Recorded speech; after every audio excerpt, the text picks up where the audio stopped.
Marami pa rin ang hindi bilib sa galing ni Carl James Martin. Ito ay sa kabila ng pagkakaroon nito ng mataas na ranking, lalong-lalo na sa Super Bantamweight Division kung saan ito lumalaban. Mataas ang ranking ni Carl James Martin sa WBO. Ang huling check natin ay pang number 2 na ito.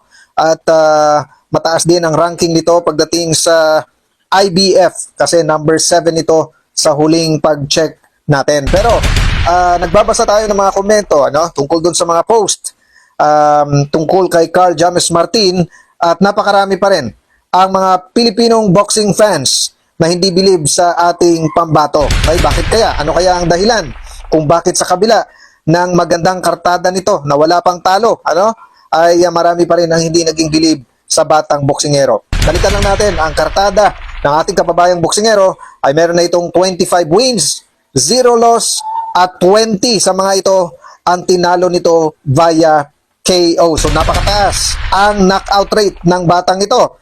Tumataginting lang naman na 80% KO rate. So kalwete ang ating pambato at ang pinakahuling tinalo nito ay itong Mexicano na si Ruben Tostado Garcia.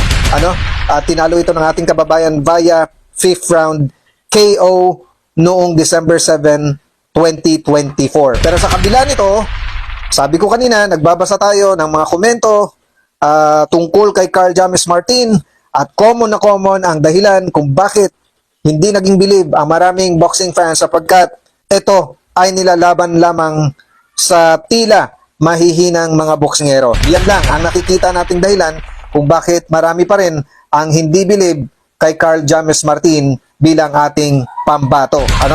Ako, personally, naniniwala na magaling si Carl James Martin sapagkat hindi ka magkakaroon ng mataas na ranking sa isang sanctioning body kung hindi ka magaling sapagkat matindi nga ang competition, pero nagawa nito na maging number 2 sa WBO at maging number 7 sa IBF naman.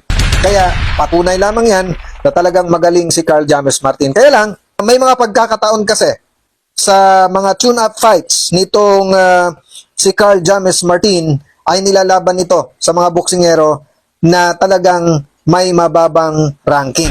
Kumbaga nakikita ng mga boxing fans na napakalayo ang agwat ng kanyang kalaban sa kanyang ranking. Example, kung si Carl James Martin sa buong mundo ay rank number 22 na, merong mga nakakalaban pa ito na lagpas pa 100 or 200 yung rank sa baba. So dito nakikita ng mga Pinoy boxing fans na parang mismatch ang laban.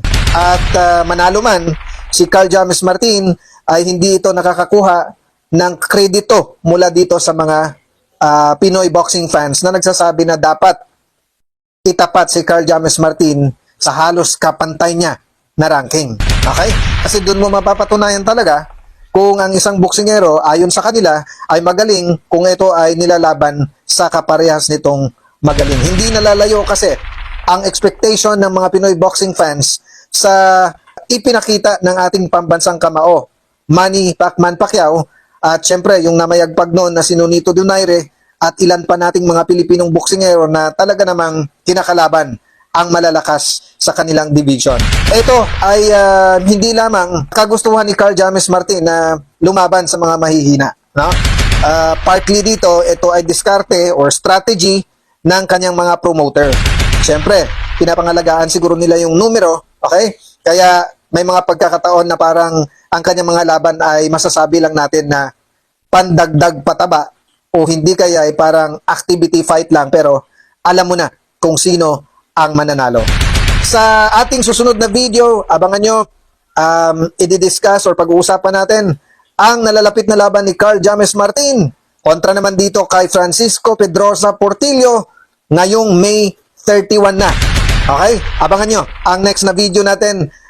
I-upload ko yun mamaya-maya. Pag-usapan natin ano ba ang lagay, sino ba ang lamang, at sino ba ang dihado sa nalalapit na laban. Suportahan natin ang mga boksingerong Pilipino